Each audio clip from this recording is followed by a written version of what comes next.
It's time for Bringing the Heat with Bryan Nolen.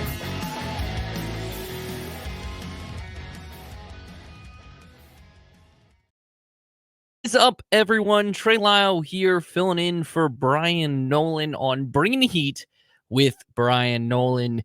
Obviously, Bryan was on happy hour last night, so we did a little home and home, even though technically I was on happy hour as well, but as you all know, but I figured I would, we needed a relief pitcher yesterday, so Michael Massie and I have decided to relieve Bryan today. So we'll have Massie join us in a matter of moments. But first, we have to bring someone into the Inferno, of course, and that will be the regular season points champion, Tyler Reddick. Tyler Reddick, driver of the number 45 for 2311. Of course, one of his major partners is Moneyline. So we want to thank Moneyline for helping us set up this interview and talked about that partnership, talked about his struggles in the car at Darlington, what he had to deal with. And, of course, talking about winning the regular season championship and his outlook for the playoffs. So, Tyler Reddick now goes into the Inferno. Now it's time for Reddick with a 3-car length advantage now. Pulling away as he comes out of 4. Tyler Reddick is going to win again. This time it's in Michigan.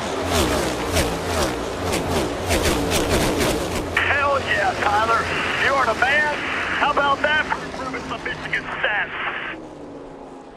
To go into the Inferno with Bryan. Right now, folks, at this time, going to bring into the program on behalf of Moneyline, teaming up with 2311 and Tyler Reddick to drive back to school change with donation. The one and only, the regular season champion, Tyler Reddick, joins the program.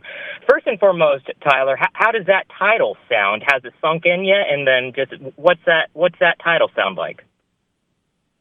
That's really, really cool. It's a great accomplishment by everyone that's part of Airspeed. And the rest of the team, part of 2311. So, yeah, it was, it came down to the wire for sure at the end at Darlington with all the things that played into it. Just really, really proud of the effort we put in. It really goes to show that every point matters all year long. And, I mean, that's what it came down to for the driver's side of it, one whole point. Now, obviously, the main broadcast was describing how uncomfortable you were feeling. You were under the weather. Now, a few days after this, how is the body? Has it recovered? And then how are you feeling just in general? Yeah, today is finally the first day where I've felt good.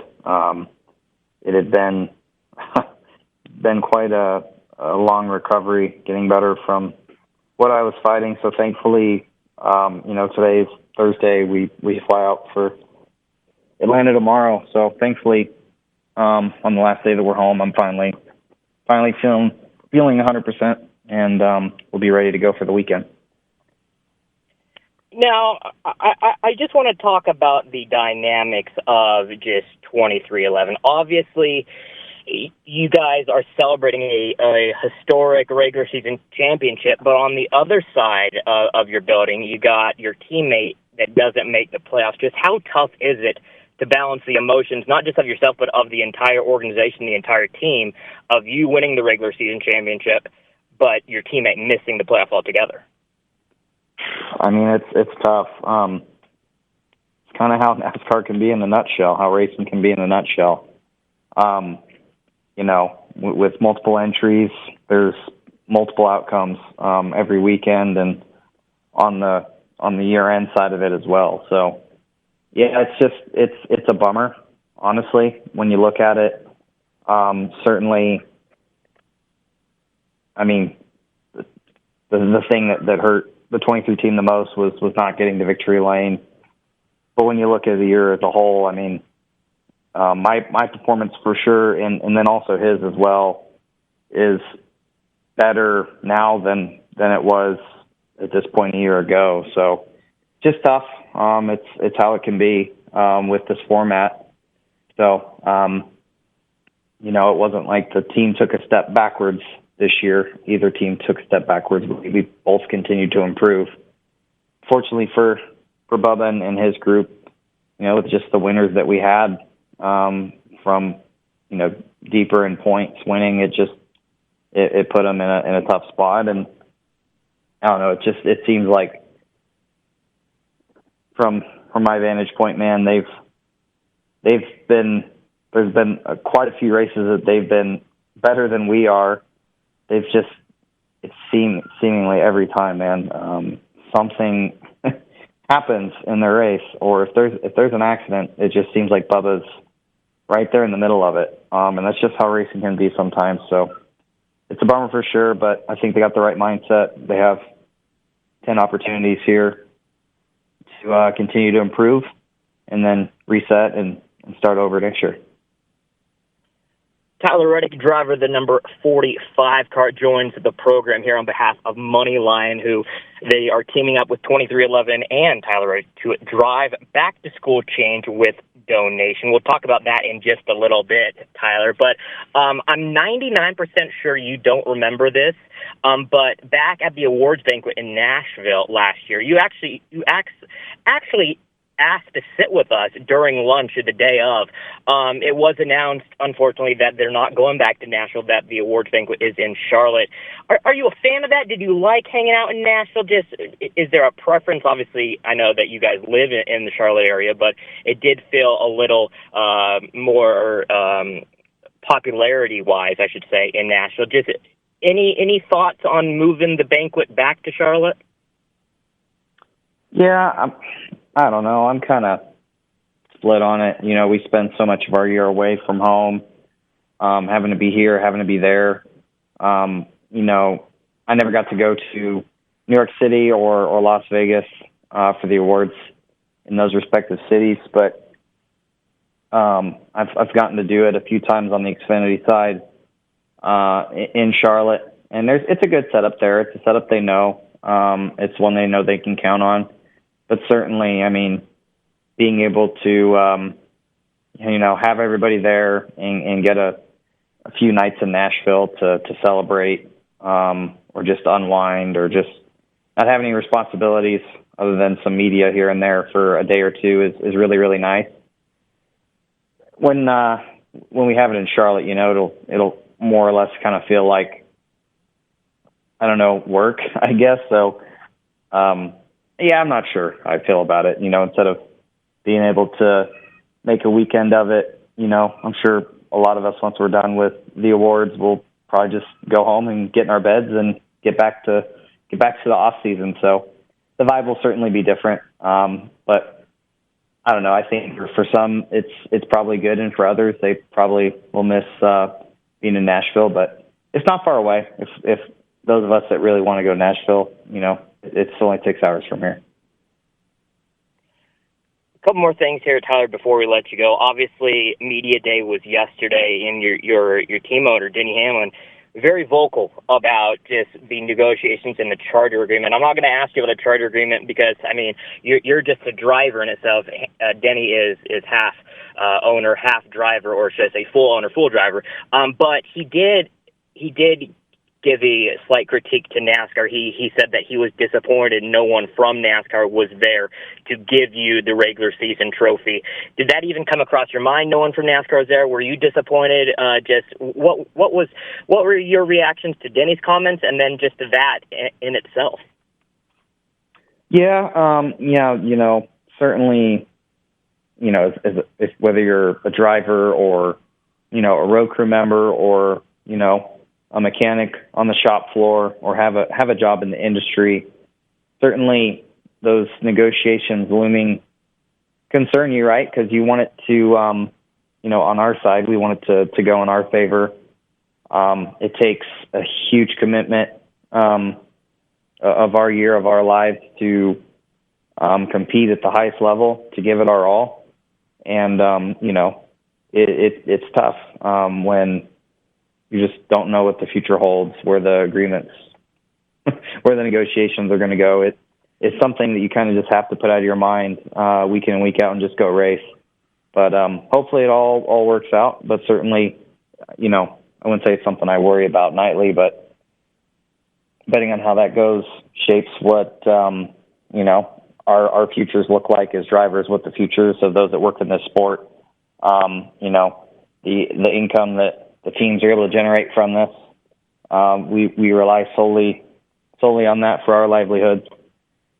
Don't get me wrong. I think most of the Cup drivers get by pretty fine, but when you think about all the other people in the sport that put so much time and effort into it, I would just want everybody to get their fair share.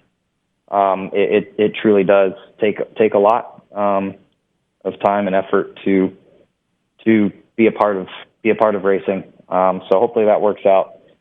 On the other part of that question, I was so out of it, I didn't really even think about it.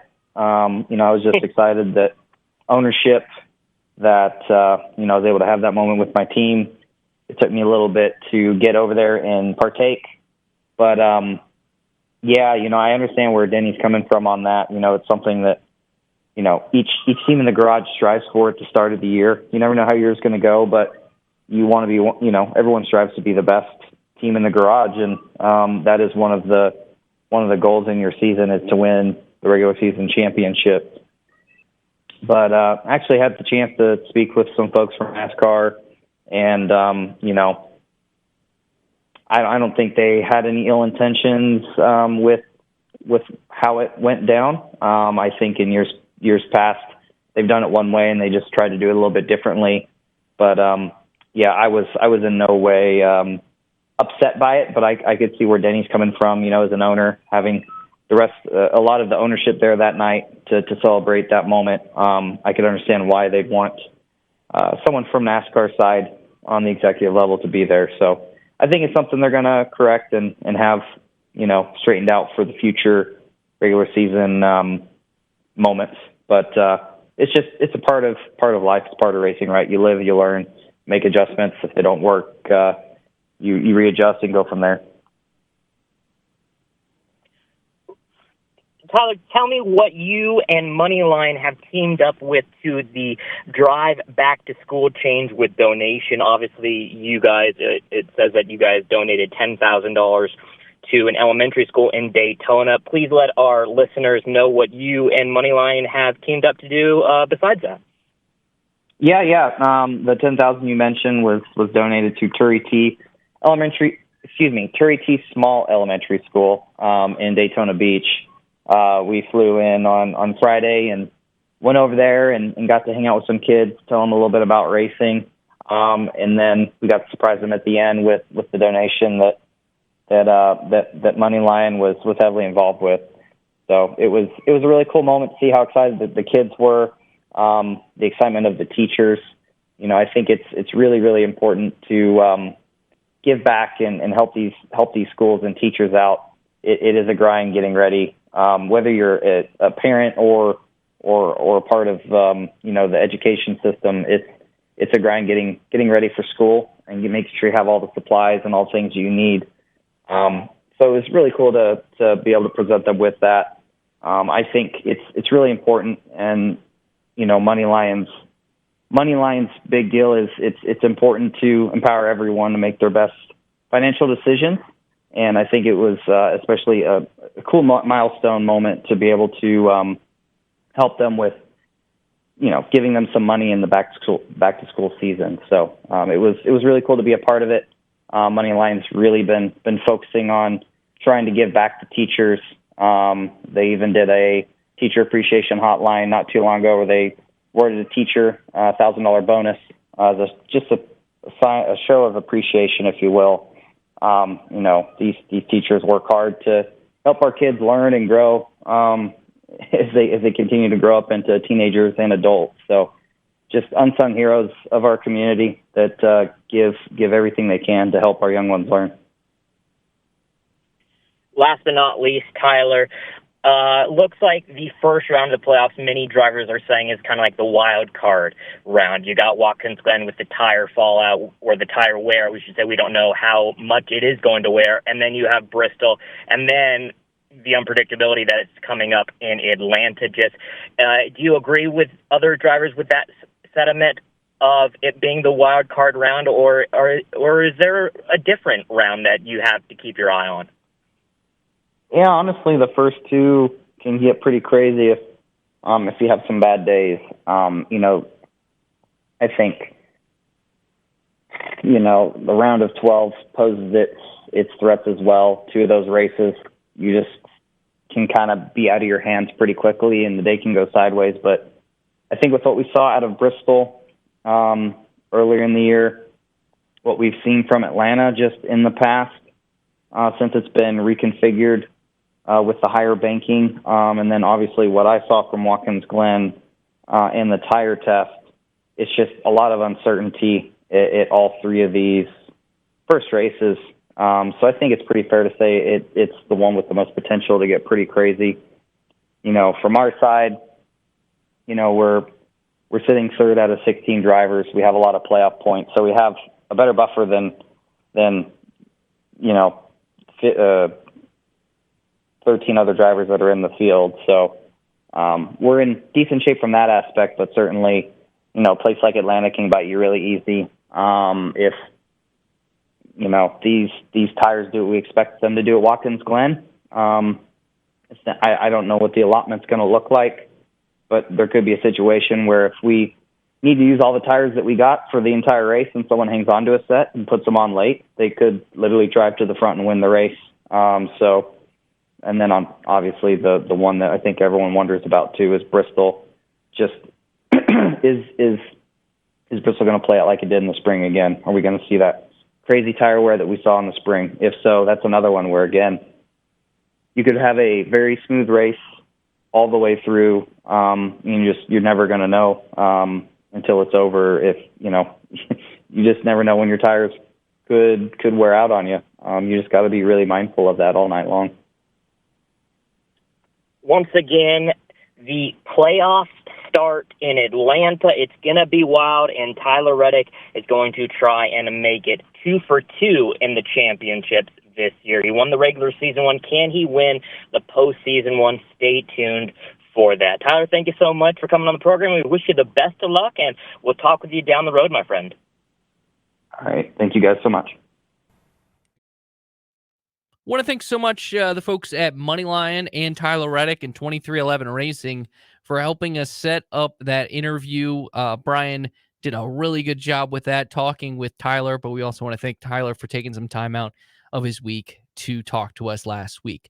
Well, it is now time to bring in Michael Massie with What's Still Hot. What's still hot? It's time to upgrade you on the latest news in NASCAR.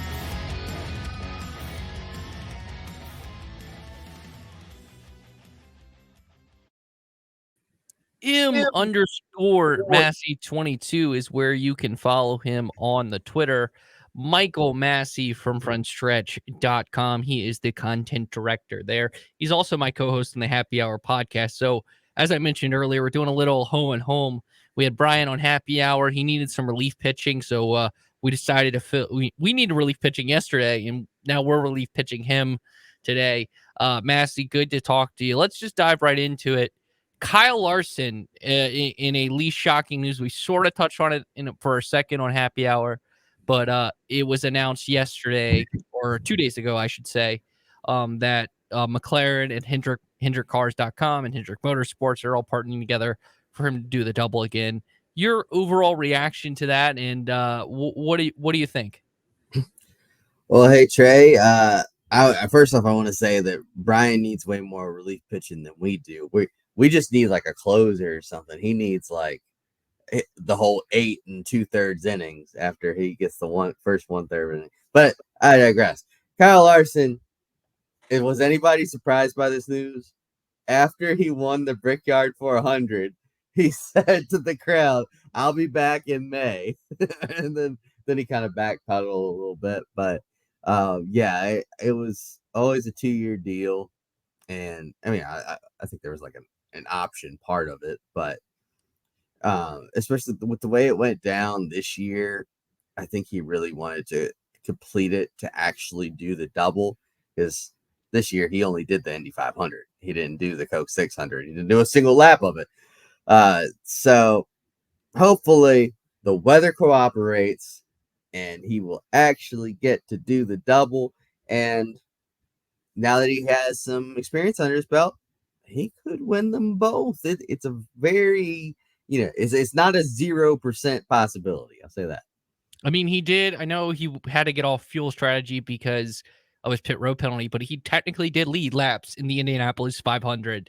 And that is a really big feat. And I agree with you. I think I thought he had a real shot to win it last time. I mean, he qualified 5th. Like he did show the speed. He improved each week. I mean, he won the Rookie of the Year, which some people say he maybe didn't deserve because he wasn't the highest finishing rookie, but considering where he started and what he did, I think it was well deserved. Other big news in NASCAR. If you want to hear more about the charter discussion, we talked about that, and we talked about that during happy hour a lot. So I did want to mention that for a moment. But other big news in NASCAR is Goodyear is allegedly bringing a tire that during the tire test showed 3 seconds of fall off at Watkins Glen this weekend. So two-part question, Michael Massie. One, do you believe them? Or what, meaning like, do you believe this tire can do this? And 2, if it does happen, what type of racing do you think we'll see at Watkins Glen? I believe that in that test, it fell off 3 seconds. But here's the thing. There were only, 3 cars on the track? Once you get 36 or however many are racing this weekend on there all at the same time, will the track rubber up? How will that affect the tire wear? We'll need to see how that all plays out. Maybe it'll be less wear after that happens. But either way, that does sound like progress. I think that if it does fall off 3 seconds, then hopefully it's like there's levels of the fall off. It's not just like bam, 3-second fall off, but like that way people can manage their tires, and at the end of the run, you'll see somebody that save their stuff come rolling up to the front. That would be really cool to see. That road course racing used to be that way, and then we got to these concrete tires where everybody ran the same lap. Nobody, like last year's Watkins Glen race was probably the worst Watkins Glen race I've ever seen. Like I'm not even trying to over exaggerate on that. But yeah, hopefully we'll see some comers and goers because of that. Also, the other thing is that there were several spins in that test session. So it sounds like it might be kind of hard to drive after a few laps with this tire wear. If people are spinning by themselves, what are they going to do when it's a whole pack of them going down into turn 1 there at Watkins Glen or the bus stop or anything like that? So, yeah, I'm definitely more excited than I have been in past years for this race. Yeah, I am too. I think if this is true, which since it's not like they've never tested, they're not saying this on an untested tire. They're saying it because they did a tire test. I think this could be a really, really cool thing. And I think that it probably plays into the veterans' hands, like a Denny Hamlin, a Brad Keselowski, a Martin Truex Jr., because they have experience kind of racing this track that kind of way. There's also, you think about what the upgrades or the changes they made to the bus stop, making it way more difficult. I think this is a very, very interesting Watkins Glen race. That honestly, this is the type of road course race I'd rather have in the playoff than the Roval. That's a bigger picture issue we can talk about later. But I think if this comes to fruition, which I'm like 85% sure that it will, I have this like 15% of me where it's like Goodyear's promised this and it hasn't happened. So I do have some doubts, but if it does happen, I'll feel pretty good about it. Anything else you want to add, Massie?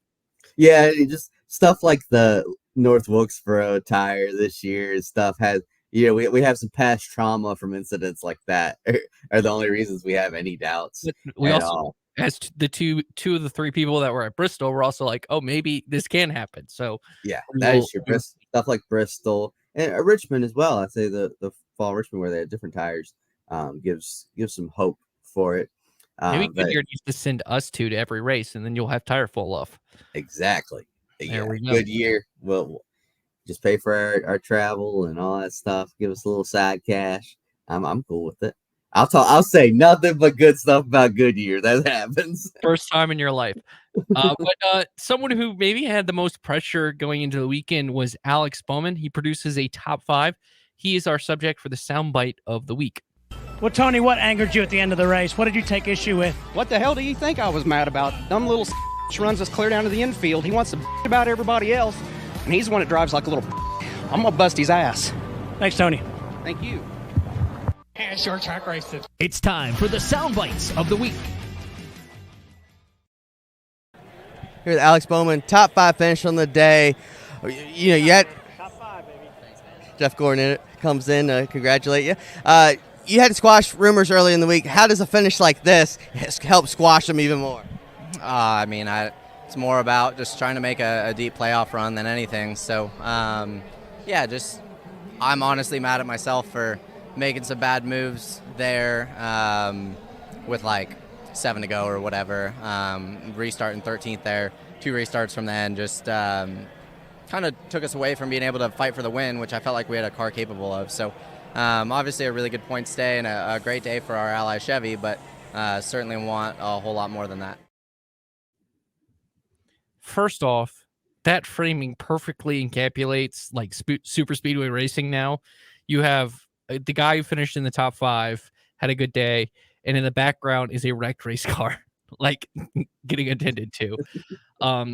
But obviously there's this rumor this past week that Alex Bowman was getting replaced by Justin Haley in the 48, depending on his playoff outcome. And while Hendrick Motorsports and Alex Bowman have come out to essentially squash that rumor that Alex Bowman will be the driver of the 48 in the future, both he said it, both Rick Hendrick and Jeff Gordon had said it. I mean, there was that little moment where in that we played where Jeff Gordon goes top five. And I think that was a big key. But getting that type of result after the week that Alex Bowman had, how big was it? Oh, I think he did exactly what he needed to do, because the rumor all along, at least my understanding, is that it's him getting replaced if he doesn't have a deep playoff run or doesn't win some races. You make a splash in the playoffs. So what does him going out there and get a top 5 do? It furthers his effort. It puts him in a good points position. So now he can keep doing what he has to do. And that's honestly, that's how everyone's ride should be. Like, it should be dependent upon your results. What have you done for me lately? So look, I know there's a lot of stuff that's come out that's like, oh, that's fake rumors and all that, but there's a lot of smoke there. There's a lot of people that, asked him about it and heard rumors. And I know Brett Griffin said on Door Bumper Clear, he's like, if I was spreading false stuff, I'd have a phone call from Rick Hendrick, Jeff Gordon, or Alex Bowman, or he named a couple people, and he's like, none of them called me. And he also said that he's like, does Hendrick Motorsports have more drivers under contract than they have cars? And he said, yeah. So that tells me that Justin Haley might, and I'm just saying might, allegedly, we'll throw that allegedly word in there. Yeah, you got to do this now for the last 2 podcasts. He might be under contract with Hendrick in a Spire car next year. Which Spire has a really good relationship with Hendrick. They use their pit crews. They've had a close relationship for the past couple of years. Yeah. So that's just a theory, just running off what Brett Griffin said. I'm not saying that's news. I'm not saying that's official, but there is a possibility that could be a case. But yeah, so I don't know. Ed Bowman definitely seems like he has people breathing down his shoulder. A lot of pressure on him. Yes, he's got a lot of pressure, but just keep doing what he's doing. And I think he has nothing to worry about. All right, I'm going to put some pressure on you, Michael Massie. The 2025 Daytona 500. Who's in the 48 and who's in the 7? Because I bet you those are the 2 cars that we're talking about. I think Alex Bowman will be in the 48 because I think he'll have a good playoff run. And Justin Haley's in the 7. And I think Justin Haley would be in the 7. That's There we and go. I know Justin Haley's got a contract with Rick Ware, but lots of people in sports have contracts. Maybe another Rick. Yeah. Yeah, another Rick. But yeah, so that's where I would go. All right. Well, let's wrap this up with the checkered flag. It's going to be a drag race all the way back to the start-finish line. No caution. They're side by side, right to the line. Big crash. Here they come. Checkered flag. The checkered flag is out, and it's time for the final thoughts. Final thoughts. Anything you want to rant, rave, or review about? Michael Massie, the floor is yours. So my biggest, the thing that kind of irks me right now, I guess. Grind your gears. Grinds my gears. There you go. You think it might be something about the Chargers or something about, I don't know, Joey Logano thing. I went off on that last night already, so we've already got that. You listen to Happy Hour to hear that rant. But no, the Corey Heim, and I'm not talking about, look, he did the right thing in the end of the race. He went for the win. We ain't got to talk anymore about that. But my problem is he's Toyota's top prospect, right? Like, who in the Toyota camp? I mean, you could argue for Chandler Smith, maybe, but there's very few people in that Toyota camp I would put higher than Corey Heim. The problem is, how's he going to get the cup?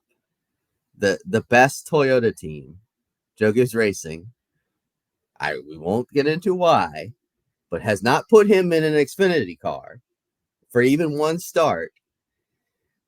So, like, there's no route for him there.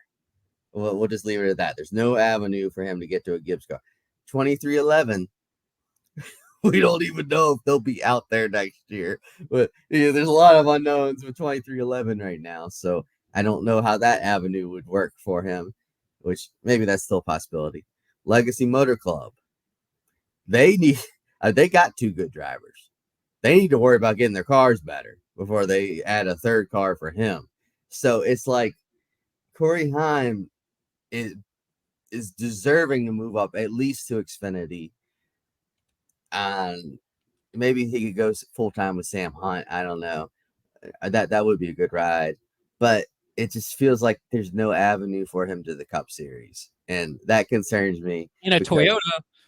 Yeah, at Toyota. Yeah, maybe he could jump ship. I mean, Jesse Love had to jump ship to find a better path. So, I don't know, maybe Ford or Chevy could swipe him away. We'll have to see. That it concerns me that there's no path for him at Toyota right now. So the Xfinity Series is racing the next 2 weeks, but it's still their regular season. I just want to point out, I don't get why NASCAR for these past couple of, and you have this long gap for the Truck Series. I believe they don't come back till Kansas, if I'm not mistaken. Looking up their schedule. Yes. Oh, so they come back for Bristol, which is next week. Yeah. But they're already, they're a race into their playoffs. So that's 3 weeks off. Yes. And I know it's a different amount of races to the end of the year, but I don't get why NASCAR doesn't want to line up their playoffs more evenly. And even if you want to make Daytona, like make the cutoff race for Xfinity and Cup Daytona, and then you figure out and then they have you have 10 playoff races in both series at the end of the year.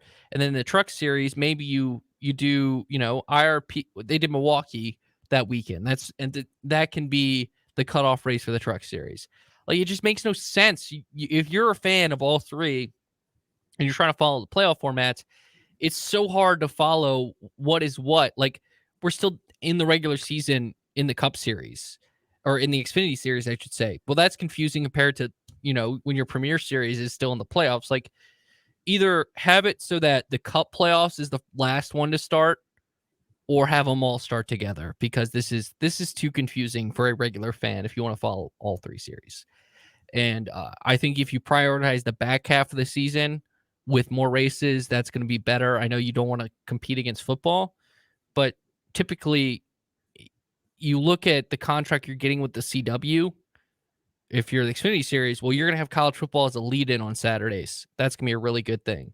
If you look, same thing can be with Fox and FS1, who's, with their Big 12 deal is going to have lead-ins with college football. Like, that's going to help you. And if you make those playoff races, like, that's going to be very key there as well. Well, that will do it for this episode of Bringing the Heat with Bryan Nolen. Michael Massie's right and fire on Fridays this week. He's going to be probably ranting more. So just a week full of rants for Michael Massie, _Massie22. If you're upset with any of his takes, so check out Happy Hour right here on this youtube.com/front stretch or at the podcast network where you can like, subscribe, or leave us a 5-star review. So if you're upset with him at _Massie22, you can follow me at Trey Lyle VT. Michael, did I miss anything else? No, I think you got it all covered.